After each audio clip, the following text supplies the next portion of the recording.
اعوذ باللہ من الشیطان الرجیم بسم اللہ الرحمن الرحیم رب اشرح لی صدری ویسر لی امری واحلل عقدۃ من لسانی یفقهوا قولی رب زدنی علما وعملا صالحا آمین اللهم صل علی محمد وعلی آل محمد كما صلیت علی ابراہیم وعلی آل ابراہیم انک حمید مجید اللهم بارک علی محمد وعلی آل محمد كما بارکت علی ابراہیم وعلی آل ابراہیم انک حمید مجید۔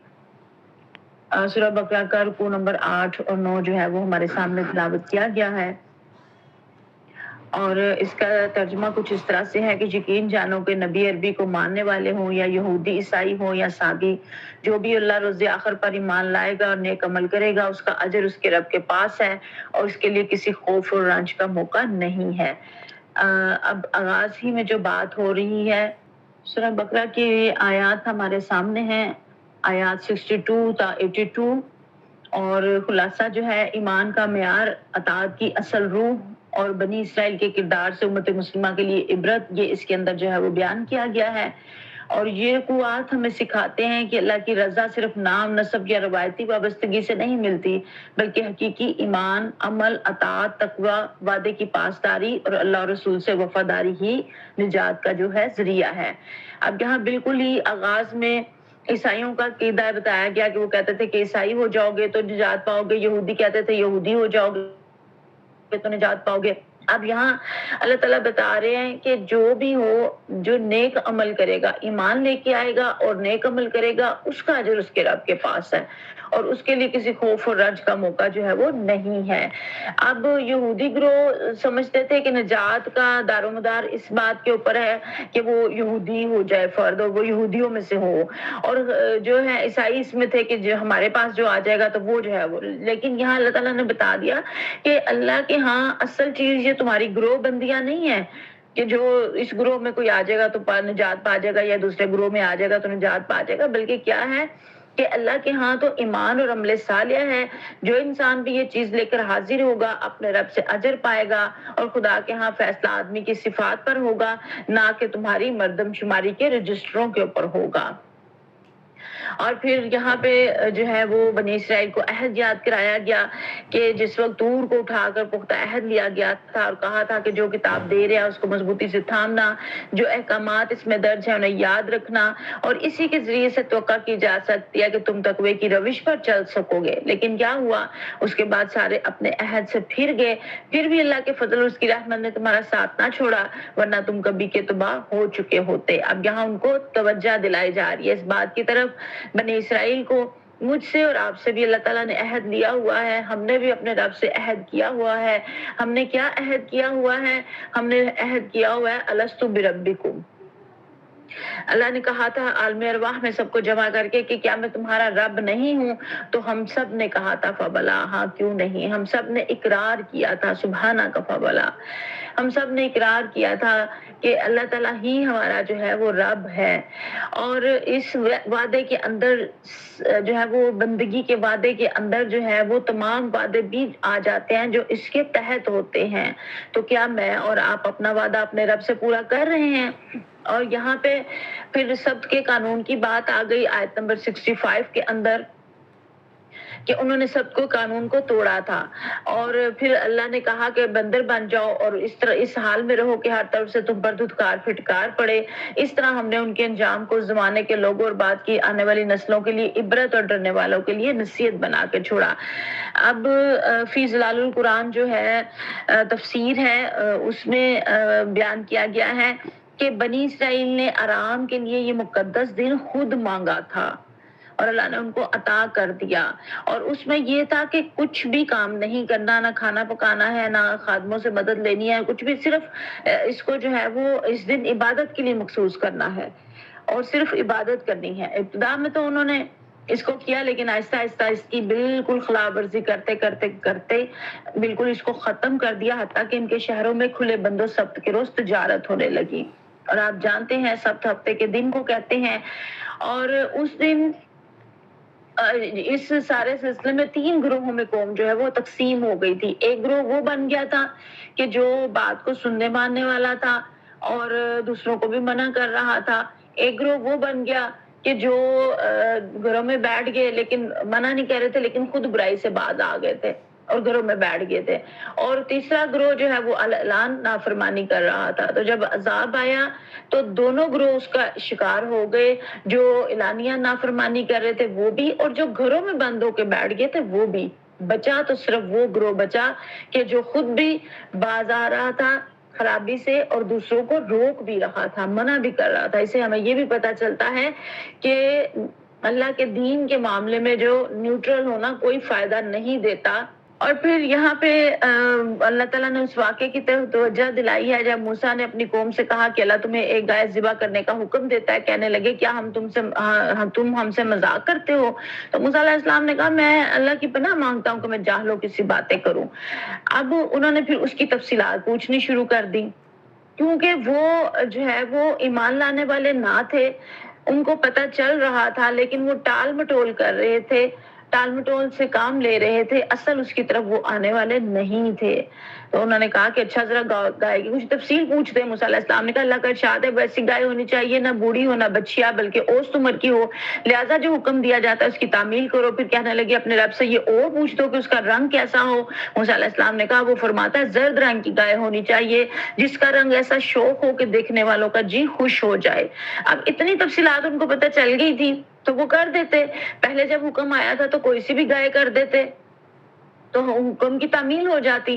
لیکن وہ جیسے جیسے سوالات کرتے گئے وہ اپنے ان سوالوں کے پھیر میں خود ہی آگے اس کے اندر خود ہی گرتے چلے گئے.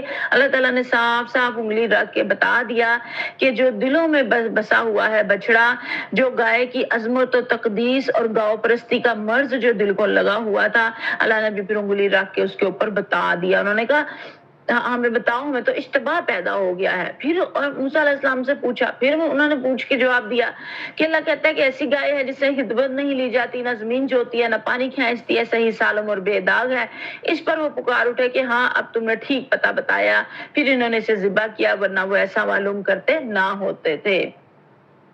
اور آپ دیکھیں کہ جو ہے وہ ہمیں بھی یہاں سے یہ بھی سمجھ آتی ہے اور پتہ چلتا ہے کہ اللہ کے احکامات جہاں جو ہمیں پتہ چل جائے اس کا اصل تقاضا یہ ہوتا ہے کہ اس کے اوپر عمل کیا جائے. اس کا یہ نہیں ہوتا کہ اس میں سے جو ہے وہ تعویلیں ڈھونڈی جائیں اور اس میں بہانہ بازیاں کی جائیں اور اس سے بچنے کے لیے شارٹ کٹ ڈھونڈے جائیں. یہ نہیں ہے. اصل امتحان ایمان کا یہی ہے کہ جب اللہ کا حکم آتا ہے تو ہم کیا کرتے ہیں. سنت قرآن سنت کا حکم ہمارے اور آپ کے سامنے آئے تو کرنے کا کام کیا ہے؟ سمعنا و اطعنا, سنا اور اطاعت کی. ہمارا یہ کام نہیں ہے کہ ہم جو ہے وہ اس میں سے بہانے بازیاں اور ہیلے بہانے جو ہے وہ کریں. اچھا اب یہ یہاں پہ ایک اور واقعہ اللہ تعالیٰ ساتھ یہاں بات بیان کرتے ہیں. آیت نمبر 73 سے شروع ہو رہا ہے کہ ایک شخص کی جان جو لی, جو قتل ہوا, اس کے بارے میں جھگڑا ہونے لگا کہ قتل ایک دوسرے پہ تھوپنے لگے الزام. تو اللہ نے چاہا کہ اس کو کھول دیے اس کو کہ کون ہے قاتل. تو اللہ نے اس وقت حکم دیا کہ مقتول کی لاش کے اس کے ایک حصے کے ساتھ جو گوشت کا گائے کا گوشت ہے اس کا ایک حصہ ٹکڑا لے کے لاش کو لگاؤ. تو دیکھو اللہ تعالیٰ اس طرح زندگی بخشتا ہے مردوں کو, اپنی نشانیاں دکھاتا ہے تاکہ تم سمجھو. اور یہاں پہ اب وہ ہونا تو یہ چاہیے تھا کہ اگر گائے کی تقدیس ہوتی اور گائے کو اتنی اہم ہوتی اور جیسے انہوں نے اس کو معبود بنایا ہوا تھا ہوتی تو اس کا تو ذبح کرنا جو ہے وہ طوفان آ جاتا اس کے ساتھ. لیکن ایسا کچھ بھی نہ ہوا بلکہ اس کا ذبح کرنا فائدہ مند ہوا کہ ایک قاتل کا پتہ چل گیا. اور یہ والا واقعہ بھی یہاں بتا کے جو ہے وہ یہ بات سمجھانے کی کوشش کی گئی ہے کہ اللہ تعالیٰ کی قدرت کتنی بڑی ہے. ایک تو یہ ہوا کہ اللہ کی قدرت ایک نشانی جو ہے اسی وقت دکھائی گئی, پتہ چل گیا. اور دوسرا یہ ہوا کہ جو گائے کی عظمت و تقدیس اور معبودیت ان کے دلوں میں تھی اس کے اوپر ایک کاری ضرب لگی. تو اللہ تعالیٰ کا اس کا جو ہے وہ ذبح کرنا الٹا جو ہے وہ فائدہ مند ہو گیا نقصان دہ ہونے کی بجائے. پھر اللہ کہتے ہیں مگر ایسی نشانیاں دیکھنے کے بعد آخر تمہارے دل سخت ہو گئے, پتھروں کی طرح سخت, بلکہ سختی میں کچھ ان سے بھی بڑے ہوئے. کیونکہ پتھروں میں سے تو کوئی ایسا ہوتا ہے جس میں سے چشمے پھوٹ بہتے ہیں, کوئی پھٹتا ہے اور اس میں سے پانی نکل آتا ہے, اور کوئی خدا کے خوف سے لرز کر گر پڑتا ہے. اللہ تمہارے کرتوتوں سے بے خبر نہیں ہے. اب یہاں پہ اللہ تعالیٰ نے دلوں کی اقسام بھی بتا دی ہیں کہ میں تو نشانیاں دکھاتا ہوں اور بہت ساری دکھائی، لیکن تمہارے دل جو ہے وہ سخت ہوتے چلے گئے۔ اچھا، انسان کا دل سخت کب ہوتا ہے؟ اس کا جواب ضرور نوٹ کر لیں اور لکھ کے مجھے دیجیے گا کہ اللہ تعالیٰ جب احکام الہی کے مقابلے میں ہیلے بہانے کرنے لگتا ہے نا انسان، تو آہستہ آہستہ رفتہ رفتہ وہ اپنی چال بازیوں میں بڑا تیز ہو جاتا ہے، اپنی مکاریوں میں، تو اس کا دل آہستہ آہستہ پتھر ہو جاتا ہے۔ دل کی سختی اللہ کی ناراضگی کی علامت ہے۔ اللہ تعالیٰ معاف فرمائے، اللہ تعالیٰ ہمیں دلوں کی نرمی عطا فرمائے۔ دل سخت ہو جائے تو ایمان کا بیج جو ہے وہ پھل پھول نہیں سکتا، نہ عمل صالحہ کے پودے پھل پھول اس کے اوپر لگ سکتے ہیں، بلکہ وہ ابتدا ہی میں جو ہے وہ مردہ ہو جاتا ہے۔ اور پھر یہاں پہ پتھروں کی اقسام بتائی گئی ہیں کہ اللہ تعالیٰ کہتے ہیں تمہارے دل تو پتھروں سے بھی زیادہ سخت ہو گئے، کیونکہ پتھروں میں بھی کوئی ایسا ہوتا ہے جس میں چشمے پھوٹ پڑتے ہیں، کوئی پھٹتا ہے، اس میں سے پانی نکل آتا ہے، اور کوئی خدا کے خوف سے لرز کر گر پڑتا ہے۔ اب مجھے اور آپ کو دیکھنا ہے کہ ہمارے دل جو ہیں وہ کون سے والے پتھر جیسے ہیں، کیا کیفیت رکھتے ہیں، کیا ایسے ہیں کہ جو ہے وہ اللہ کے آگے جھک جاتے ہیں، پانی نکلتا ہے، آنکھوں سے آنسو بہ نکلتے ہیں، نرمی آ جاتی ہے، جیسے چشمے پھوٹ پڑتے ہیں، کیا ایسا ہو جاتا ہے؟ کیا جو ہے وہ ٹوٹ پھوٹ کے اللہ کے آگے جھک جاتے ہیں؟ کیا یہ والی کیفیات ہوتی ہے؟ یا اللہ تعالیٰ معاف فرمائے کہ بہت زیادہ جو ہے وہ سخت، جو کہ ہدایت سے بھی دور ہوتے چلے جائیں؟ تو دلوں کی اقسام کو بھی جاننے اور ماننے پہچاننے کی جو ہے وہ ضرورت ہے کہ ہمارے دل کی زمین کیسی ہے۔ اللہ تعالیٰ ہمیں نرم دل والوں میں شامل کرے۔ ہم نے پیچھے سورہ بقرہ کے آغاز میں پڑھا نا کہ دلوں کے اوپر جو ہے مہر لگ جاتی ہے۔ قرآن پاک میں آپ کو بہت جگہوں پہ قرآن پاک کے اندر جو ہے وہ ایسی چیزیں ملیں گی کہ جس سے دلوں کی بیماریاں واضح ہوتی ہیں، کہ کون کون سی ایسی آیات ملیں گی کہ جس سے دلوں کی بیماریاں جو ہے وہ واضح ہوں گی۔ دلوں کا مہر لگ جانا، دلوں کا سخت ہو جانا، یہ ہم نے آغاز ہی میں دونوں یہ والی پڑھ لی ہیں۔ آگے بھی ہم پڑھیں گے کہ دلوں کا جو ہے وہ سیاہ ہو جانا، اور حدیث مبارکہ میں آتا ہے کہ زنگ لگ جانا، تو پھر وہ جو ہے وہ کسی کام کا جو ہے وہ نہیں رہتا۔ اب یہاں پہ آگے کہا جا رہا ہے آیت نمبر 75 میں، کیا مسلمانوں، کیا ان لوگوں سے تم یہ توقع رکھتے ہو کہ یہ تمہاری دعوت پر ایمان لے آئیں گے؟ حالانکہ ان میں سے ایک گروہ کا شیوا یہ رہا کہ اللہ کا کلام سنا اور خوب سمجھ بوجھ کر دانستہ اس میں تحریف کی۔ اب یہ خطاب مدینہ کے نو مسلموں سے ہے جو قریب ہی میں پہلے اسلام کے اوپر ایمان لے کے مسلمان ہوئے تھے۔ تو یہودی علماء پہلے بات کرتے رہتے تھے نا کہ ایک آخری نبی آنے والا ہے، ہم اس کا ساتھ دیں گے، اس کے ساتھ مل جائیں گے اور ساری دنیا پہ چھا جائیں گے، اور تمہارا ہم برا حال کریں گے، اور یہ ہوگا اور وہ ہوگا۔ تو چرچا تو انہوں نے خود ہی کیا ہوا تھا۔ اب جب اہل مدینہ کو پتہ چلا تو انہوں نے تو فوراً جو ہے وہ قبول اسلام کر لیا، لیکن جب وہ ان کے پاس لے کے آئے دعوت کو تو انہوں نے آگے سے جو ہے وہ ٹال مٹول سے کام لیا اور مشتبہ بنا دیا معاملے کو۔ تو وہ خود وہ لوگ بھی ڈاواڈول ہو جاتے تھے کہ پتہ نہیں اب یہ صحیح ہیں، حق ہیں کہ نہیں ہیں۔ تو یہ جو یہودی پہلے کچھ اور کہہ رہے تھے اب کچھ اور کہہ رہے ہیں، تو اللہ تعالیٰ یہاں کہہ رہا ہے کہ ان سے تم زیادہ لمبی چوڑی توقعات نہ رکھو۔ ان کے دل تو پتھروں کی طرح ہیں، تمہاری دعوت ٹکرا کے واپس آ جائے گی، تم دل شکستہ ہو جاؤ گے۔ یہ لوگ تو صدیوں کے بگڑے ہوئے ہیں، انہوں نے نبیوں کو قتل کیا، ان کی تو نسلیں جو ہیں وہ اس چیز میں بیت گئی ہیں کہ یہ اللہ کی باتوں سے جو ہے وہ کھیلتے تھے اور مذاق اڑاتے تھے۔ تو ان سے یہ امید لگانا فضول ہے کہ تم ان کو دعوت دو گے تو یہ بھاگے چلے آئیں گے، ایسا نہیں ہے۔ اللہ تعالیٰ نے اس کے اندر جو ہے وہ کھول کے بتا دیا، اور نجات کا عالمی اصول بھی آیت نمبر 62 میں ہمیں پتہ چلتا ہے، جو بھی اللہ یوم آخرت انبیاء پر ایمان لائے عمل صالح کرے اس کے لیے جو ہے وہ اجر ہے۔ اور پھر یہاں مسلمانوں کو بھی اس میں جو ہے وہ تنبیہ کی گئی ہے۔ ان کی وہ بات وہ کہتے تھے نا کہ ہم تو انبیاء کی اولاد ہیں، ہم تو بخشے بخشائے ہیں، ہم تو اگر جنت دوزخ کی آگ چھوئے گی تو چند دن ہم تو جنت میں ہی جائیں گے۔ تو یہ جو باتیں وہ کر رہے تھے اس کی بھی جو ہے وہ اصلیت اللہ تعالیٰ نے جو ہے وہ کھول کے رکھ دی ہے، اور مسلمانوں کے لیے تنبیہ کی ہے کہ صرف امت محمدیہ سے نسبت کافی نہیں ہے کہ یعنی کہ ہم اس آس پہ رہیں کہ ہم نبی کی امت ہے تو بس ہم بخشے جائیں گے، بلکہ اس کے ساتھ ہمیں اپنا عمل بھی کرنا ہے۔ وہ کہتے تھے کہ دوزخ کی آگ ہمیں ہرگز نہیں چھونے والی الا یہ کہ چند روز کی سزا مل جائے تو مل جائے۔ سیرت پڑھی آپ لوگوں نے، اور اس میں پڑھا کہ پیارے وسلم نے کیسے مخاطب کر کے اپنے ایک ایک خاندان کے افراد کو مخاطب کر کے آواز دے کے کہا کہ اپنے لیے جو ہے وہ جو ذات راہ اکٹھا کرنا ہے کر لو، اور میں وہاں تمہارے کسی کام نہیں آ سکوں گا، جو اس کا مفہوم یہ ہے، اور تم نے جو مجھ سے لینا یہاں پہ لے لو۔ تو نبی صلی اللہ علیہ وسلم نے جو ہے وہ اپنے خاندان کو آواز دی، حضرت فاطمہ کو آواز دے کے کہا، سب کو جو ہے بلند کر کے حدیث مبارکہ کا مفہوم ہے اس میں یہ آتا ہے۔ تو یہاں کیسے ہم عمل سے پیچھے ہو سکتے ہیں یا اس بات کی آس لگا کے بے عمل ہو سکتے ہیں؟ امید بھی رکھی جائے اللہ تعالیٰ سے رحمت اور مغفرت اور بخشش کی، اور ساتھ ڈر بھی رکھا جائے عمل کے لیے۔ تو ان دونوں چیزوں، ان دونوں کیفیات کے درمیان کا نام جو ہے وہ ایمان ہے۔ اور پھر اللہ کہہ رہے ہیں کہ یہاں یہ بات ہے کہ تم اللہ کے ذمہ ڈال کے ایسی باتیں کہہ دیتے ہو کہ جن کے متعلق تمہیں علم نہیں ہے کہ اس نے ان کا ذمہ لیا ہے۔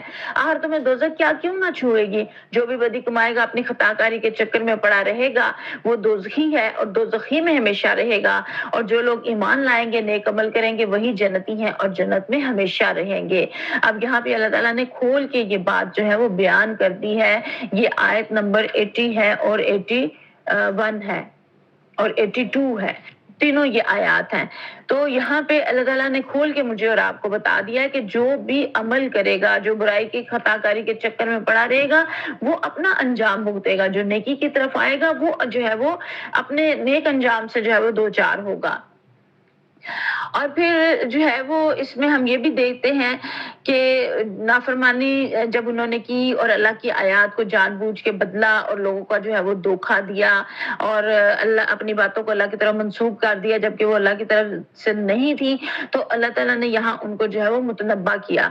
اور پھر یہاں ہمیں یہ بھی پتہ چلتا ہے، اس سے سبق ملتا ہے کہ خلوص نیت اور یکروئی اب جو ہے وہ اپنانی چاہیے۔ پھر اس میں کچھ کرنے کے کام ہیں، اہم کاموں کے ساتھ ساتھ کہ ایمان کی تجدید ہے، اللہ، یوم آخر، انبیاء اور کتابوں پر حقیقی شعوری ایمان کی ضرورت ہے، اور نیکی میں چالاکی نہیں کرنی بلکہ کیا کرنا ہے کہ اللہ کے احکام کو عاجزی سے قبول کرنا، اور تعویلات اور سوالات ان چیزوں میں نہیں پڑنا بلکہ سمعنا واطعنا، سنا اور جو ہے وہ فوراً مانا، اس کو فوراً جو ہے اس بات کو ماننا ہے۔ تو مجھے اور آپ کو جو ہے وہ یہاں اپنے جو ہے وہ دلوں کا بھی جائزہ لینے کی بات کی گئی، تزکیہ قلب کی بات کی گئی، دل کو نرم رکھنے کے لیے ذکر، توبہ، قرآن، صدقہ اور نیک لوگوں کی صحبت اپنانا، یہ چیزیں دل کو نرم رکھنے کا باعث بنتی ہیں۔ قرآن پاک میں ہم پڑھتے ہیں نا، اللہ تعالیٰ نے تعریف کی حضرت ابراہیم علیہ السلام کی اور کہا کہ وہ قلب سلیم لے کے اپنے رب کے حضور جو ہے وہ آیا تھا۔ تو یہاں پہ مجھے اور آپ کو یہ بھی پتہ چلتا ہے کہ ان چیزوں کو میں نے اپنانا ہے تاکہ ہمارے دلوں کی زمین نرم ہو سکے اور ایمان کا بیج جس کے اندر جو ہے وہ بارآور ہو سکے۔ پھر ان کا اخلاص کیا ہے کہ دینی علم کو خالص نیت سے سیکھنا اور سکھانا، نہ کہ دنیا کمانے کا ذریعہ بنانا۔ خلوص نیت، قول و عمل، ظاہر و باطن میں مطابقت پیدا کرنا، یہ ہم بار بار اس کے اوپر بات کرتے ہیں ہر مرتبہ ہی کہ ہمیں اپنی نیتوں کو خالص کرنا ہے۔ پچھلی دفعہ حدیث مبارکہ بھی اسی کے اوپر تھی۔ تو انشاءاللہ تعالی ہم جب جو ہے وہ قرآن کلاس اٹینڈ کریں یا ہم اپنا قرآن کھولیں یا جو بھی ہم نیکی کا عمل کریں تو اپنی نیتوں کو جو ہے وہ اس کے لیے ساتھ ساتھ خالص کرتے رہیں اور کرتے بھی ہیں انشاءاللہ۔ اور پھر کیا ہے کہ آخرت کی فکر، خود کو اللہ کے سامنے جواب دہ سمجھ کر زندگی گزارنا، یہ اہم نکات ہیں، کرنے کے کام ہیں، یہ مجھے اور آپ کو جو ہے وہ نوٹ کرنے ہیں۔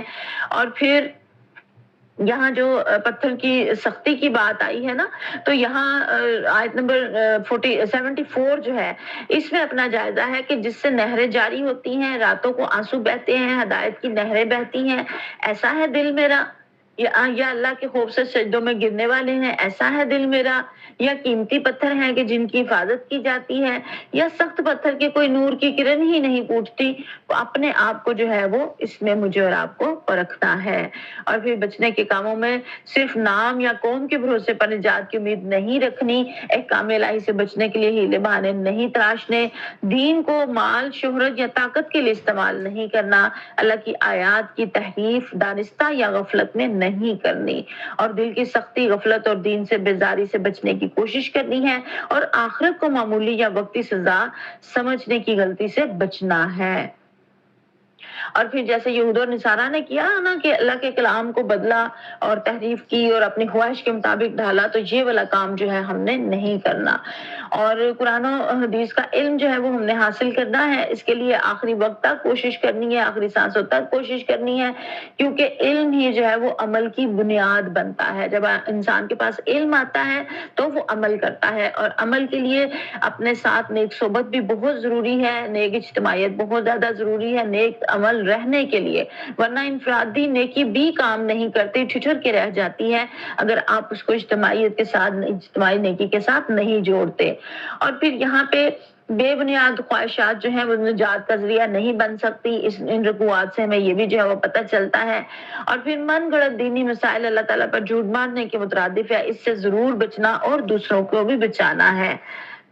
ہم لوگ جو ہے وہ عالم نہیں ہیں، مفتی نہیں ہیں، ہم لوگ تو طالب علم ہیں، سیکھ رہے ہیں، سکھا رہے ہیں، سیکھ رہے ہیں، تو ہم جو ہے خود سے فتویٰ نہیں دے سکتے، ہم کوئی کسی کے اوپر حکم نہیں لگا سکتے۔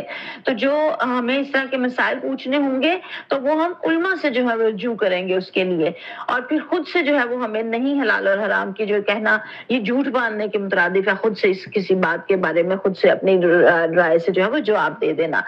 اور پھر جہنم میں جانے والوں کاموں سے بچنے کی کوشش ہوا وہ کتنے ہی چھوٹے کیوں نہ ہوں، اور جنت میں جانے والے کاموں کو کرتے چلے جانا ہوا وہ ہمیں کتنے ہی چھوٹے کیوں نہ لگ رہے ہوں۔ اور پھر آخری بات یہ ہے کہ مومن اپنے علم پر کفایت نہیں کرتا بلکہ علم کے چشمے کی تلاش میں رہتا ہے۔ تو مجھے اور آپ کو کہنا ہے رب زدنی علما، اے اللہ تعالیٰ میرے علم میں اضافہ فرما۔ ہم نے یہ دعائیں مانگتے رہنا ہے اپنے رب سے، اور اس کے لیے کوشش جو ہے وہ کرتے رہنا ہے۔ اب کچھ سوالات ہیں، ریفلیکٹیو کوسچنز ہیں، غور و فکر کے سوالات۔ کیا میرا ایمان، تقوی اور عمل اس سے یہ جڑا ہوا ہے یا صرف زبانی دعویٰ ہے؟ یہ کچھ جو ہے وہ خطوط کے تحت اس کو سوچنا ہے، یعنی کہ ایک تو موٹی سی یہ بات ہے نا تو ہم ہاں یا نہ کر دیں، لیکن ایک یہ ہے کہ اس کو ہم 1 2 3 کر کے اپنی کچھ معاملات اور کچھ چیزوں کے اوپر لگا کے اس کا جواب حاصل کریں۔ کیا میں قرآن و سنت کے کام کو دل سے قبول کرتی ہوں یا صرف سہولت دیکھ کر کرتی ہوں؟ میرا دل قرآن سے متاثر ہوتا ہے یا بے اثر رہتا ہے؟ یہ بھی مجھے اور آپ کو دیکھنا ہے۔ اور پھر کیا میں اپنی غلطیوں کو معمولی سمجھ کر نظر انداز کرتی ہوں؟ حدیث مبارکہ میں آتا ہے نا کہ ایمان مومن سے جب غلطی ہوتی ہے تو اس کو لگتا ہے گویا پہاڑ اس کے اوپر ٹوٹ پڑا ہے، اور منافق سے غلطی ہوتی ہے، گناہ ہوتا ہے، تو وہ ایسے اس کو اڑا دیتا ہے جیسے ناک پہ بیٹھی مکھی کو اڑا دیتے ہیں۔ تو یہ بھی کیفیت اپنی خود ہی دیکھنی ہے کہ ہم کیسا سمجھتے ہیں۔ اگر ہم سے غلطی ہو جائے تو ہم اس کو معمولی سمجھ کے نظر انداز کرتے ہیں یا بہت زیادہ رجوع کر کے استغفار کی طرف آتے ہیں۔ اور پھر لاسٹ کوسچن اس میں ہے کہ کیا میری گفتگو اور کردار میں مطابقت ہے؟ اور اس کے لیے یہ نہیں ہم کہہ سکتے ہاں یا نہ، یہ مسلسل کرنے کا عمل ہے۔ آج اگر ہوگا تو ہو سکتا ہے کل کمی آ جائے، یا کل بہت زیادہ بہتر تھا تو آنے والے دن میں کمی ہو سکتی ہے۔ تو یہ جہد مسلسل ہے، اس کے لیے کوشش کرتے ہی رہنا ہے، اور اس میں اپنے دلوں کا جائزہ لیتے ہی رہنا ہے کہ ہم جو کہیں وہ ہم کرنے والے بھی ہوں، اور جو ہم کرنے والے ہوں وہی ہم کہنے والے ہوں۔ اللہ تعالیٰ مجھے اور آپ کو بہت زیادہ عمل کی توفیق عطا فرمائے۔ وآخر دعوانا الحمدللہ رب العالمین۔